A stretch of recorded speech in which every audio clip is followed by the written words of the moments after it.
ज्या आरामखोरांना बसमध्ये चढायचं त्यांनी चढून घ्या. बस चालली पुढे, छत्रपती संभाजीनगर आलंय. ज्या आरामखोरांना खाली उतरायचं त्यांनी उतरून घ्या, ज्या आरामखोरांना बसमध्ये चढायचं त्यांनी चढून घ्या. वडील ऐकायला लागले, काय म्हणे आले ते चोर आणि त्याला जोरात त्याच्या कानाखाली मारली. हरामखोरा, हरामखोर काय म्हणतो म्हणे.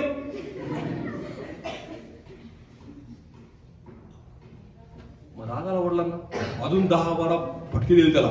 इतकं मारलं ते लाल झालं पूर्ण आणि एका कोपऱ्यात झोंब पडलं. वडील गेले, परत आपला पेपर घेतला आणि वाचायला सुरुवात केली. 10, 15, 20 मिनिटं निघून गेले. मुलगा रिलॅक्स झाला, परत उठला, परत आला, परत त्यांनी बेल वाजवली. एका आरामखोरामुळं 15 मिनिटं बस थांबली होती. तर ज्या आरामखोरांना बसमध्ये चढायचं त्यांनी चढून घ्या, ज्या आरामखोरांना उतरायचं त्यांनी उतरून घ्या. बस पुढे.